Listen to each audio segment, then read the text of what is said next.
होगा, कपड़े कपड़े कपड़े, ये मैं कपड़े भेज दूंगा अपने। मोदी सरकार की हिंदुत्व मुहिम के हवाले से चाइना का जो एरिया है सिंकियांग, इंडिया जो है उसने अब्सटेन किया उसमें से। मुझे बीजिंग में धमकी दी चीनी वालों ने कि हम तुझे छोड़ेंगे नहीं।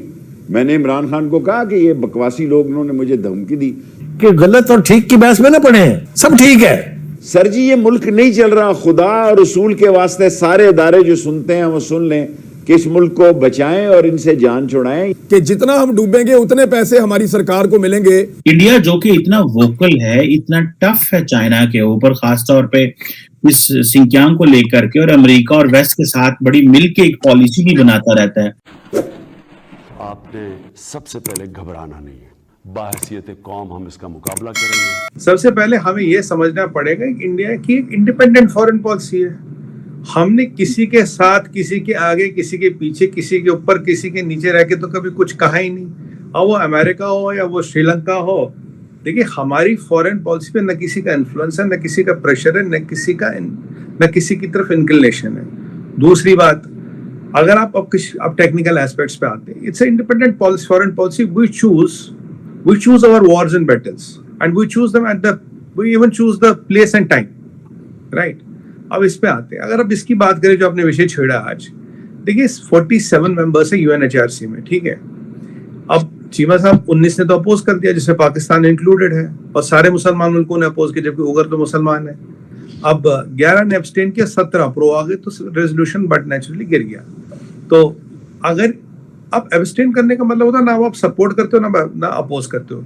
रशियन यूक्रेनी कॉन्फ्लिक्ट में आपने मुझसे पूछा था, भाई आपने एब्सटेन किया, मैंने कहा ना हम सपोर्ट करें ना अपोज करें, हम तो बात करें पीस की, हम तो चाहते ही नहीं लड़ाई हो। अब आप यूएनएचआरसी की बात करें, UNHRC is a cesspool of बायस। ये खुद प्रेसिडेंट डोनाल्ड ट्रंप कह चुके, मैं नहीं कह रहा, this are the words of President Donald Trump. यहाँ गुट बनते हैं, यहाँ चीजें बनती हैं, यहाँ कभी इस चीज पे वो अधिवेशन लाते, कभी उस चीज पे अधिवेशन लाते, कभी उस चीज पे लाते हैं। जाहिर सी बात है, जो भी अधिवेशन या जो भी रेजोल्यूशन आज तक लाया तो उसको हुआ क्या, how was it implemented on the ground, कोई फर्क नहीं पड़ता किसी को।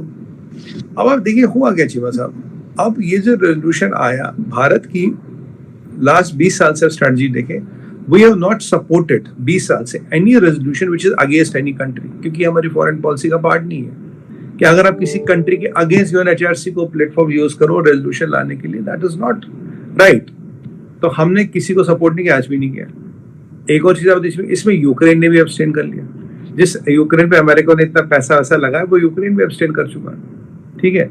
अभी आपसे कुछ F-16 वगैरह की डील हो रही थी, पैकेज मिल रहा था, आपने तो खैर अपोज ही कर दिया, और बाजवा साहब वहाँ अमेरिका के मेहमान बन के बैठे, अपोज आप कर रहे हैं। सारे मुसलमान कंट्रियों ने अपोज कर दिया।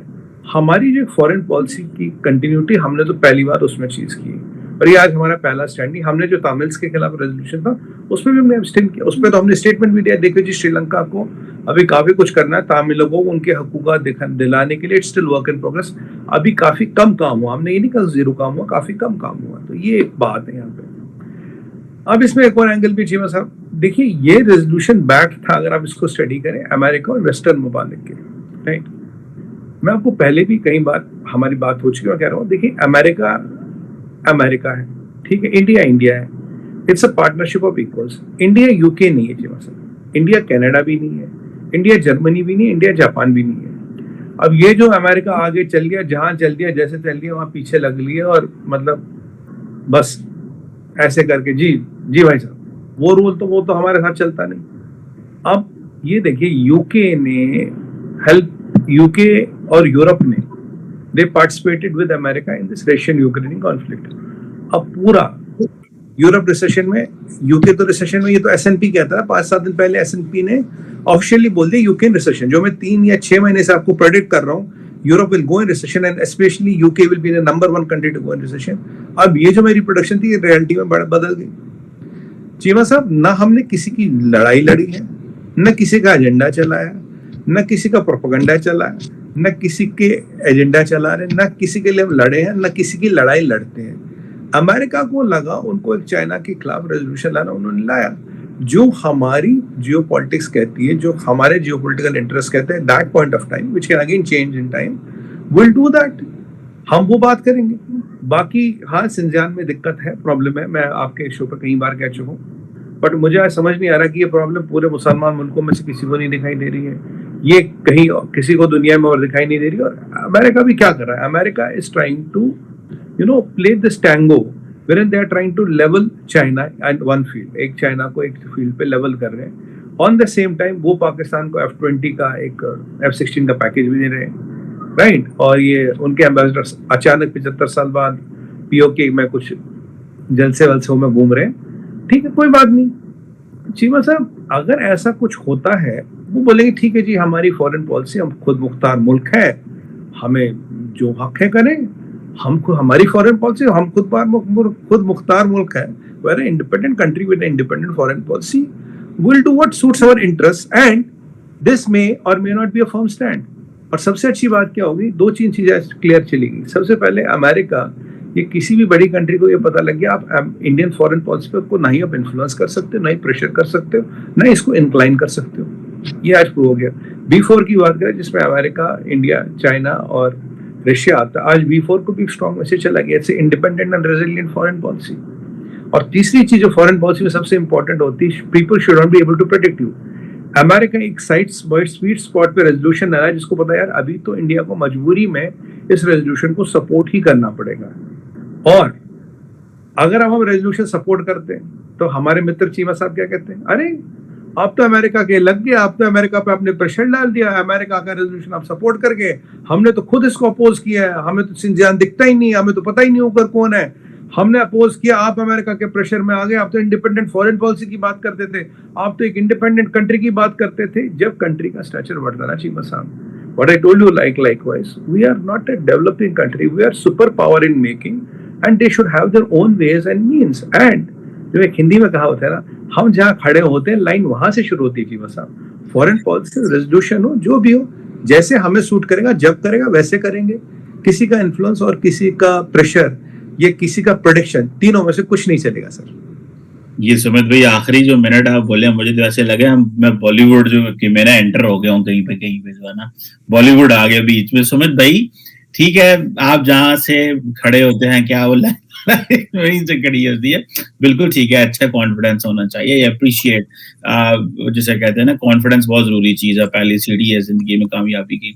सुमित भाई, ये ठीक है, आपने जो आज ये एक होम्योपैथिक सी पोजीशन इंडिया ने ले ली है ना, होम्योपैथिक पोजीशन में कहूंगा, मतलब कोई नहीं होगा ना, यूक्रेन भी ऐसे है, मुसलमान दुनिया को तो मैं क्रिटिसाइज करता हूँ, पाकिस्तान को भी करता हूँ। पाकिस्तान तो जिसे कहते हैं ना, वो सारी बातें बोल ही नहीं सकता, क्योंकि चाइनीज से हमें बड़े काम है भाई।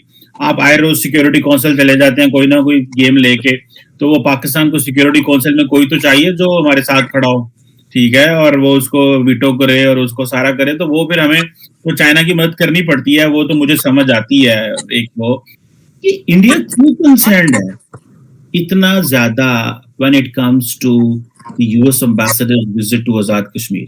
मैं आज देख रहा था, बहुत सारे सहाफी जो इंडिया में हैं, सोशल मीडिया के ऊपर ये बात चल रही है, ओ जी आजाद कश्मीर को आजाद कश्मीर क्यों कहा, वो तो पाकिस्तान ऑक्युपाइड कश्मीर है, ठीक है।